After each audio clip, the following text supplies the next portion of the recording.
మీరు సినిమాల్లో యాక్ట్ చేస్తున్నప్పుడు ఎవరైనా ఏదైనా ఒక డైరెక్టర్ దగ్గర యాక్టింగ్ చేస్తున్న క్రమంలో ఎప్పుడైనా అవమానపరిచిన సంఘటనలు ఏమైనా జరిగాయా?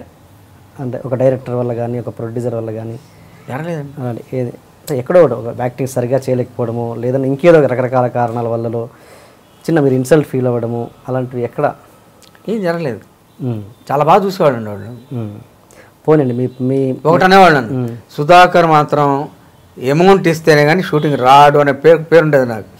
అంటే బిగినింగ్ ఇవ్వాలా మొత్తం డబ్బింగ్ ముందు ఇచ్చేయాలనుకున్నాను. డబ్బింగ్ ముందు ఇచ్చేయాలని కండిషన్ పెట్టేవాడు అనమాట.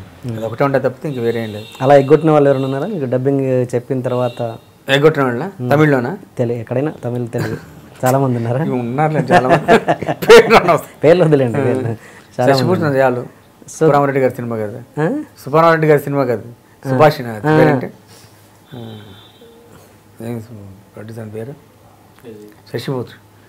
అతను ఒకటి ఇబ్బంది కొట్టివేయడం అవన్నీ చెప్పుకూడదు. అదే అవన్నీ వదిలేండి. కానీ నేను అంటే దాని తర్వాత కండిషన్ పెట్టారు ఇంకా డబ్బింగ్ ఇస్తే కానీ చెప్పను అన్నట్టుగా. అంటే గట్టిగా చెప్పేవాడిని మేమేంటి చేద్దామని డబ్బింగ్ అనేవాడు. Okay okay. వాళ్ళు డబ్బింగ్ చెప్పించుకొని ఇచ్చేవాళ్ళు డబ్బులు కరెక్ట్గానే. ఓకే. నాకు ఎగ్గొట్టిన వాళ్ళు అంటే ఎవరు లేరండి తెలుగులో యాక్ట్ చేసేటప్పుడు. కరెక్ట్గానే ఇచ్చేవాళ్ళు అందరూ. ఓకే. మీ మొత్తం కెరీర్లో మీ పర్సనల్ లైఫ్ కావచ్చు, ప్రొఫెషనల్ లైఫ్ కావచ్చు, మొత్తం కెరీర్లో మీరు బాగా బాధపడ్డ సంఘటన అది ఎనీథింగ్, పర్సనల్ ప్రొఫెషనల్ ఎనీ, చాలా ఎప్పటికీ గుర్తుండిపోయే చాలా బాధాకరమైన సంఘటన ఏముంది? ఏం లేదు. నాది కరెక్ట్గా చెప్పండి, నాకు చాలా ఈజీ టేకింగ్ మెంటాలిటీ అండి. లైఫ్లో చాలా ఈజీగా తీసుకుంటాను ఏదైనా సరే. ఎలాంటి బాధ వచ్చినా కూడా కష్టం ఫీల్ అయ్యాను కదా నేను. అన్నీ ఈజీగా తీసుకుంటాను తప్పితే నాకు ఎలాంటి టెన్షన్స్ ఉండేవి కాదు. ఎంత ఈజీగా తీసుకున్నా ఒకటంటే గుర్తుండిపోయే సంఘటన ఉంటుందిగా. మనం ఈజీగా తీసుకున్నా కూడా ఒక సంఘటన అంటే మన జీవితంలో. మా అత్తగారు చనిపోయినప్పుడు మాత్రం నేను చాలా బాధ అనిపించింది. ఎస్ అదే అంటారు. మా మదర్ చనిపోయినప్పుడు, మా మదర్ చనిపోయిన తర్వాత అయితే కొంతకాలం చాలా ఇబ్బంది, చాలా ఇదయ్యాను, ఒక డిప్రెషన్లా పడిపోయాను. అప్పుడు లక్కీగా మళ్ళీ రఘుబాబు ఉన్నాడు కదా, హీరో రఘుబాబు సినిమా తీశాడు ఒకటి కన్నడంలో. ఆ సినిమాలో నగరదల్లి నాయకుడు ఒక సినిమా తీశాడు. దాంట్లో పెట్టాడు నన్ను వన్ ఆఫ్ ద మధురా నగర్లో character, one of the character నేను చేయాల్సి వచ్చింది. అప్పుడు ఆ షూటింగ్ బెంగళూరు వెళ్ళడం జరిగింది మిసెస్తో పాటు. అప్పుడు రిలాక్స్ అయ్యాను నా సినిమాకి, కాండా పిక్చర్కి. లేదంటే మదర్ చనిపోయిన ఫీలింగ్ చాలా కాలం ఉండేది నాకు. మీది love marriage arrange marriage? Arrange marriage.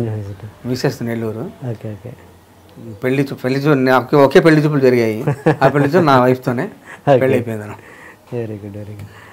ఆ తర్వాత నా హెయిర్ స్టైల్ బాగోదని చెప్పి పెళ్ళైన తర్వాత చెప్తే నా వైఫ్ సిద్ధార్థ హోటల్ అనే హోటల్ ఉండదు ఢిల్లీలో, అది కాలిపోవడానికి ముందు అక్కడ హెయిర్ స్టైల్ చేసుకున్నాను నేను. ఆ తర్వాత అది కాలిపోయింది. ఓకే. నా హెయిర్ స్టైల్ చేంజ్ చేసింది అక్కడ అనమాట. అదే మిసెస్ చెప్పడం వల్లే చేసుకున్నాను. ఏమంటే అంతకుముందు ఇంకోలా ఉండేది, హెయిర్ స్టైల్ లాంగ్గా ఉండేది ఆ పాత పిక్చర్స్ అన్నిట్లో. ఈ హెయిర్ స్టైల్ మార్చుకున్న తర్వాత అన్ని పిక్చర్స్ కంటిన్యూ అయిపోయాను హీరోలో. ఓకే. ఇప్పుడున్న జనరేషన్లో ఏ హీరోతో మీరు వర్క్ చేయాలనుకుంటున్నారు కొత్తగా మీ రీఎంట్రీలో? మరి రామ్ సినిమాలు చూసాను చాలా. రామ్తో కానీ, తర్వాత